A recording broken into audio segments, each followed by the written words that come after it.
Hey everybody, I don't know about you all at home, but I've been getting a ton of projects done around the house.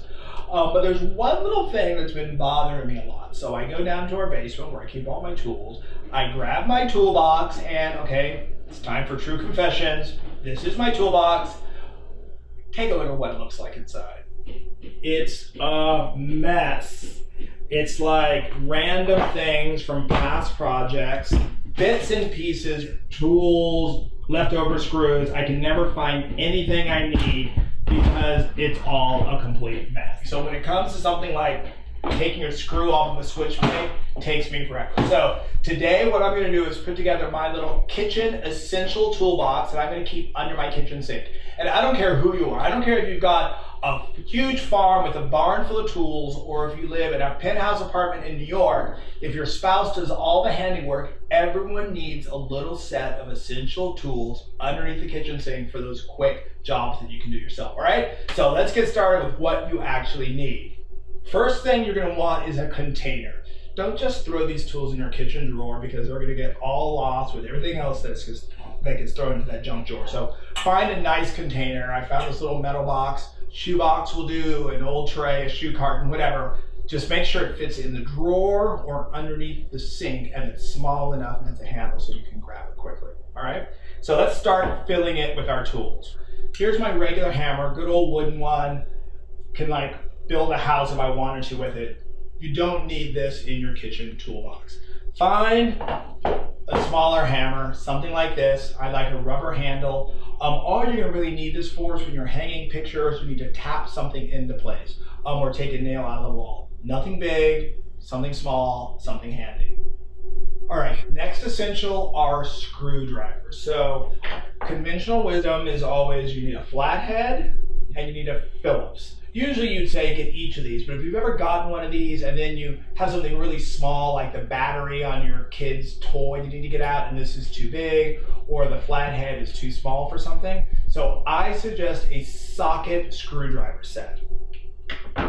Socket screwdriver set looks like this, and it's going to have an empty vessel here at the end. What you're going to do is pair it with one of these bit sets that will come with it. All you're going to do then, let's say if you need a flathead, this fits right in and you're good to go. The next time you have a project that's something different, pop it right out and put in the next bit. The set also comes with all those weird ones like the stars and the squares, which always show up when you have no time to look for the right bit. There's one other screwdriver set that I really think is essential, and it's one of these. These are these little mini screwdriver sets. These are essential if you wear eyeglasses like I do, but they come in handy for so many things. Get one of these little sets, pop it in, you'll be glad you did. Okay, next let's talk about wrenches and pliers. They're very confusing. There's lots of different types. First of all, there are things like these little sort of socket set things. They usually come in a bunch of sizes. They take up a lot of space. You don't really need it. I would get rid of all of these or leave them downstairs in the garage box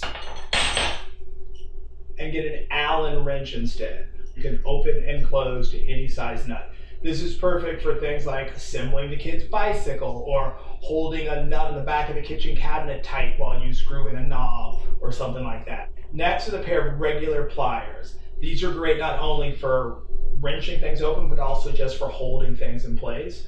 What a lot of people don't know on this is they've got this little slip gauge here. So right now, as you can see, the tips are touching. You slide this like that, and all of a sudden they're not touching, making it bigger. So with those two adjustments, you can fit a lot of things. Next thing, everyone knows these are the crafter needle nose pliers. You get those. It's great for getting things out of small places, for holding things from using hot glue. One thing that people don't recognize about this, if you see right here, you've got this little indentation. Those are actually built-in wire cutters. All right, those are all of our basics. That will take you through 80–90% of what you're going to run into day to day in your house. There are a few extra things that will take that extra mile. One, tape measure. Make sure you get one that goes up to at least 25 feet. Pop that in there. I always think some sort of box cutter / utility knife is good for opening those packages that come in or scraping off paint off glass. Pop that in there. Allen wrench set. So if you've ever gotten a piece of self-assembled furniture, it usually comes with a couple of Allen wrenches. The only tricky thing is they come in both English American sizes, like inches, and they also come in centimeters. So because a lot of this is produced in Europe or in Asia, I would buy both sets. The last thing everyone needs is a level. Now, you don't need one of those big carpentry levels. You need one of these little things. It's very easy. It has things for measuring when things are this way, when things are vertical. Usually has a magnetic strip on one side.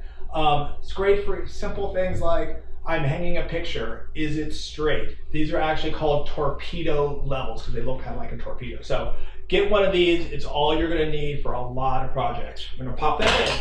And that's basically it. Not a lot. We still have space in there for some of those extra things, but not so much so this will become a nightmare like my toolbox. And small enough to fit in the bottom drawer, under the sink, or in any little extra cabinet space you have. Boom. Next time you need to change a light plate, you know where to go.